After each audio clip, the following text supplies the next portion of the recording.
Someone once whispered in my ear a question. What would happen if the Marquis de Sade couldn't get it hard? And I thought of it. And I figured he'd do what any one of us would do in his place.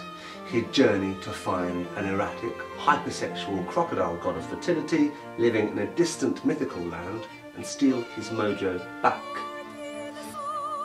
Good premise for a story. And so I turned this story into an opera. The most audacious, bawdy, downright filthy thing ever to happen to classical music in the history of everything, ever.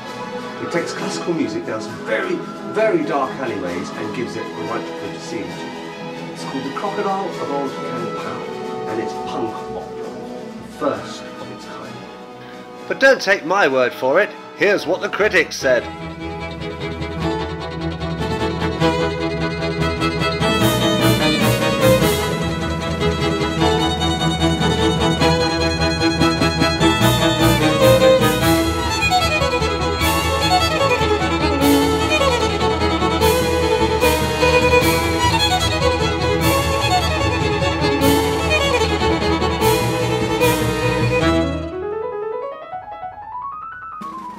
So the overture finishes, and our story begins.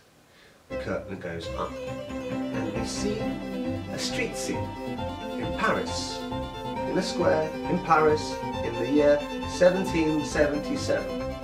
Parisians going about their day-to-day lives.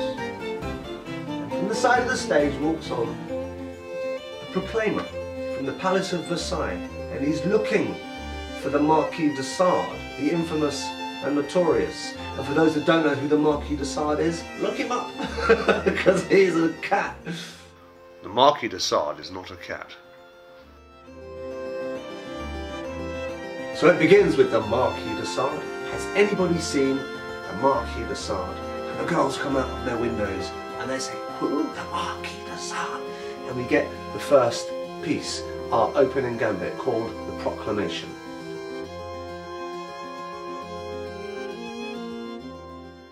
And so things progress, and we find the Marquis very quickly up to his tricks in his dungeon, in his sex dungeon. That's where he hangs out, that's where he spends his time.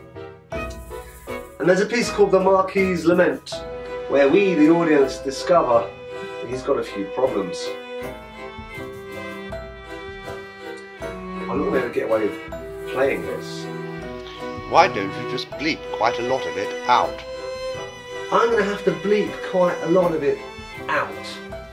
So do forgive me, I'm sure you'll get to hear it when you see the piece in the flesh.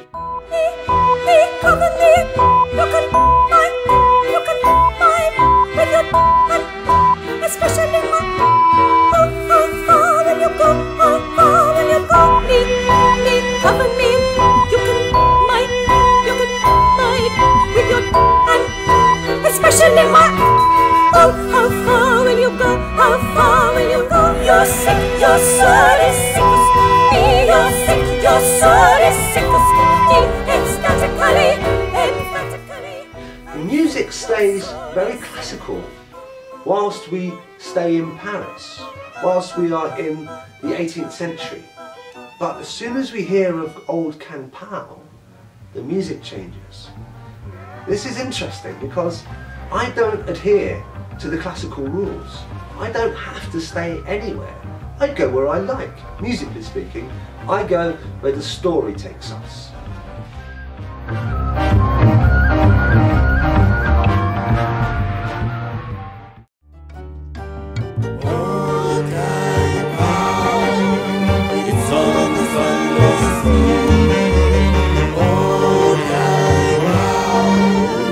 Shot, you're coming with me. Well, clearly I need help. We have this very new thing that I've had to call punk opera because there's nothing to call it otherwise. It defies characterization. It's new. It's a new idea. It encapsulates a lot of different talents. Beware his flashing eyes, beware the hair, once a crocodile without a tail. all of these talents in this new form need nurturing. And historically speaking, anything of this nature needs patrons. It needs a bit of TLC. It needs you. It needs you to help it grow and get stronger and bigger and firmer. So if you can give something towards our cause, you will see your money very, very well spent. And you can come and see it in the flesh for yourself. Got a powerhouse, don't piss him off because his mouth will swallow and his sacred cow. He's one and only fascinating, fornicating, calculating, entertaining, crossing down the road. I'm reptilian, he never loses, only ways he's a creature, one might call it cast me. Green is the color of skin, That's why they call him Mr. King.